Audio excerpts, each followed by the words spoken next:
Di video sebelumnya aku sudah menjelaskan apa bedanya pikiran sadar betul atau conscious mind dengan PBS atau pikiran bawah sadar atau subconscious mind.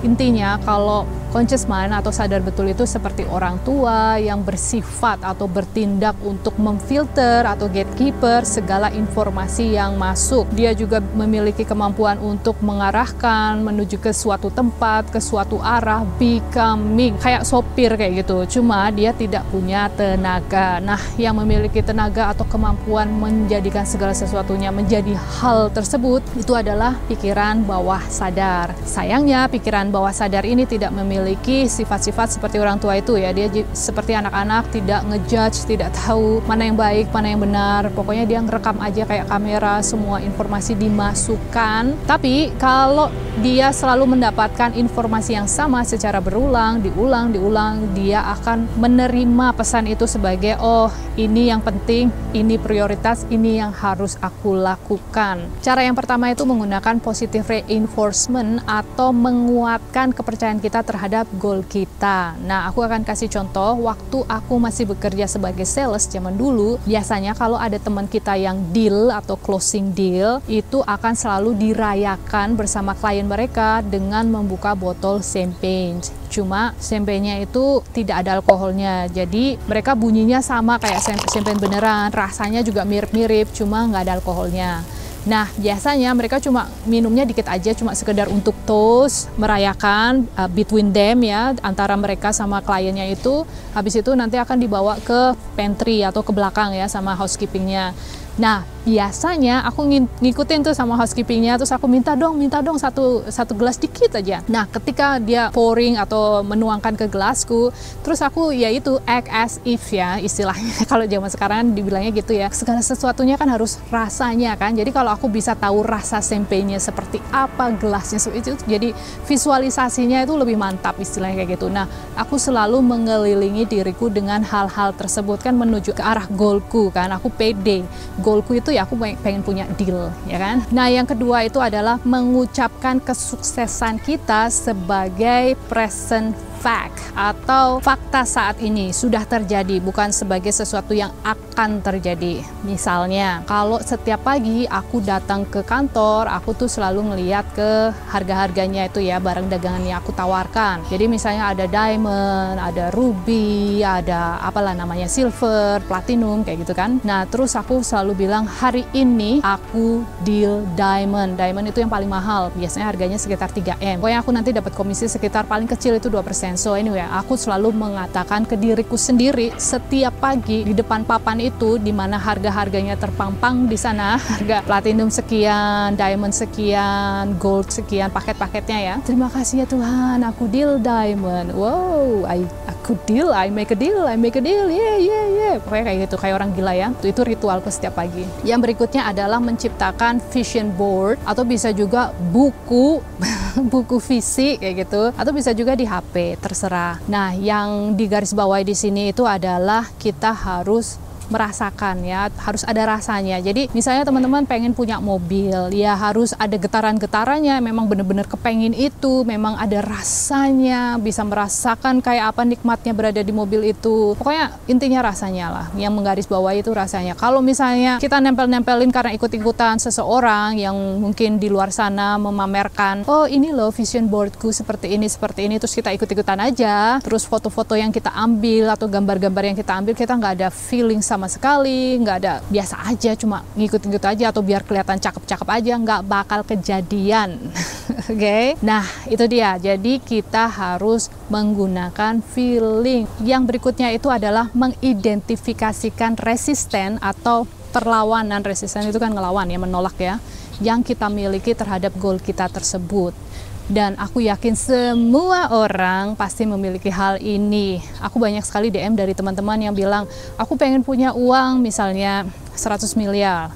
Terus habis itu balik lagi, apa aku harus harus turunkan ya menjadi 1M aja dulu atau bagaimana? Nah, itu berarti kamu masih memiliki resisten di sana karena kamu nggak yakin kamu akan mendapatkan hal tersebut. Nah, jadi kita harus mengidentifikasikan resisten yang kita miliki. Karena begini, aku kasih tahu ya, masa lalu masa saat ini, present moment, dan masa yang akan datang. Mau dibilang akhir zaman, mau dibilang 1 tahun ke depan, 10 tahun ke depan, itu sudah terjadi, sudah ada, hadir semuanya secara bersamaan. Jadi kayak semuanya itu bertumpuk-tumpuk, overlap. Nah, gimana cara mengaksesnya? Kita tinggal ganti aja ke frekuensi tersebut. Jadi bedanya itu ya di frekuensinya itu aja kan. Kayak radio, balik lagi, radio itu paling gampang karena kita semua sudah familiar dengan radio. Karena kalau apa yang aku ceritakan sesuatu yang tidak bisa dilihat dengan mata, tapi bisa dirasakan, bisa diakses. Nah, masalahnya karena kita sudah terbiasa dengan segala sesuatunya itu yang kalau kita nggak sensitif, intinya seperti itu. Kita tidak dilahirkan sebagai seseorang yang sensitif untuk tahu rasa atau feeling atau vibrasi atau getaran. Coba teman-teman misalnya ya, deket-deket sama pohon, mungkin tanaman hias di rumah, hovering around pakai tangan kiri, merasakan sesuatu nggak? Nah, kalau bisa merasakan sesuatu berarti itu sensitif. Nah,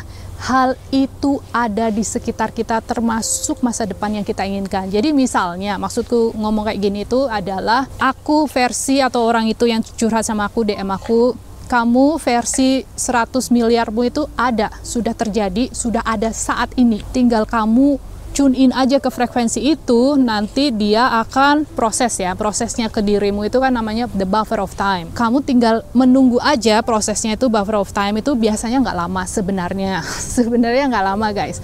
Kalau belum tahu karena kitanya on off kan download ya. Sama lah kalau kita ke download ke file di internet. Kalau kitanya koneksinya kita tuh jelek, lemot, atau kadang-kadang kita naik turun, kadang-kadang HP-nya mati atau laptopnya mati, ya downloadnya nggak akan berhasil. Kadang-kadang korup ya, file korup. Jadi yang dimaksud dengan file korup itu misalnya gini, kita udah bisnis nih. Nah, bisnis itu sudah pasti akan menghasilkan 100 MU itu yang kamu inginkan.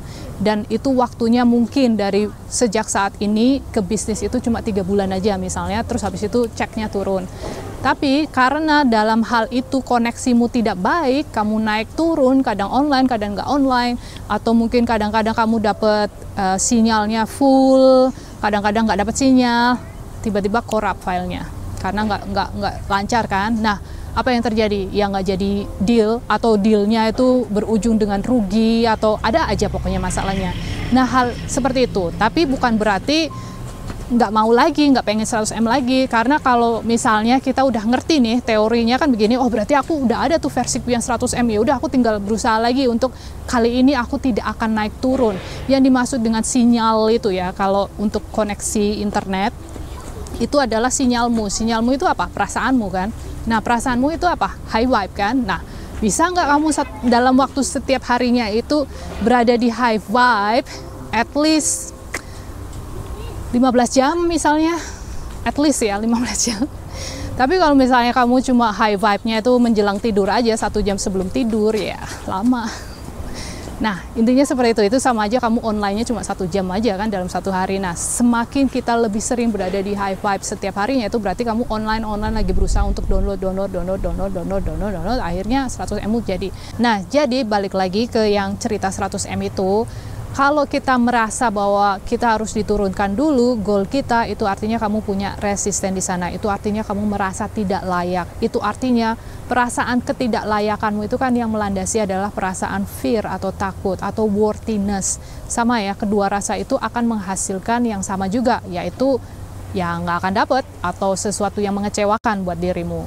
Nah, selanjutnya itu adalah melepaskan kemelekatan atau merasa harus mengontrol hasil akhirnya dan juga harus tahu bagaimana caranya atau how atau gimana caranya. Balik lagi ke contoh yang 100M itu. Gimana caranya aku bisa mendapatkan 100M? Aku saat ini aja gajiku cuma UMR, misalnya 5 juta misalnya. Gimana coba caranya? Berarti kan harus dihitung-hitung nih, 1 bulannya 5 juta dikali sekian, berarti sekian puluh tahun baru aku mendapatkan. No, that's not how. Yang gampangnya sih how-nya itu sudah urusannya ilahi ya. Kita kan co-creator kan. Jadi tugas kita itu adalah kita tahu apa yang kita mau, kita punya rasa yang tepat dengan apa yang kita mau, karena rasa itu adalah kunci kita untuk menuju ke frekuensi yang kita mau versi 100M itu tadi. Nah, Selebihnya itu adalah ilahi yang mengantarkan ke kamu, dia yang ngatur segalanya, dia yang akan memberikan kamu seseorang atau sesuatu atau sebuah kejadian yang menyebabkan 100M itu termaterialisasi atau menjadi nyata. Intinya kayak gitu ya. Nah, yang terakhir itu adalah isi dead air atau waktu yang kosong, waktu yang luang, nggak ngapa-ngapain, itu dengan sesuatu yang bermanfaat yang mengarah ke goal kita. Misalnya kita bisa mendengarkan podcast yang berguna atau sesuatu leher ke atas lah. Atau bisa menggunakan waktu itu untuk melakukan neurographical art, misalnya meditasi, afirmasi, bikin jurnal, belajar ini, belajar itu, dan lain sebagainya. Kalau aku ngelihat ke belakang, ke masa-masa aku karyawan, aku banyak sekali waktu yang aku luangkan itu mubazir ya, atau sia-sia gitu. Aku banyak galaunya, banyak merasa kesepian karena jomblo, terus aku pikir dengan gaul sama teman-teman, ke pantai lah, sunsetan lah, makan bakso di pantai atau apapun itu, clubbing lah, nightlife lah, work-life balance lah. Banyak sekali yang aku lakukan yang ternyata kalau ingat-ingat saat ini itu ya, sia-sia. Aku lebih baik melakukan hal yang lain. Karena banyak sekali yang bisa dilakukan guys. Jadi gunakanlah waktumu dengan bijaksana.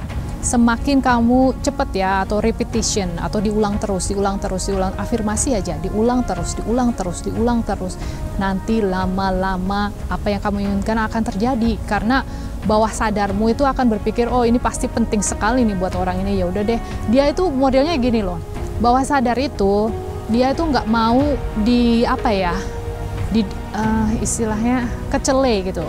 Kecele bahasa Indonesia apa ya? Dia itu mau serving kita atau melayani kita. Dia maunya menjadi yang terbaik. Dia maunya memprovide, memberikan apa yang kita minta. Kayak jin itu loh, jin dalam botol itu kalau kita gosok-gosok dia your wish is my command kan. Pokoknya permintaanmu, keinginanmu itu adalah perintah buat aku. Nah, jadi kalau kita nggak pernah kasih perintah, kalau perintahnya itu cuma aku jomblo, aku perawan tua, ya itu berarti perintahnya buat dia, oh iya jomblo perawan tua, ya udah deh, semua cowok yang baik aku akan blur mukanya, ini anak nggak bakalan ngeliat misalnya, atau gimana caranya supaya dia tidak ke arah sana, ke arahnya ke sini, kayak gitulah intinya ya. Jadi jangan lakukan itu guys. Pokoknya beri dia perintah apa yang kamu inginkan, fokus ke apa yang kamu inginkan, fokus ke sana.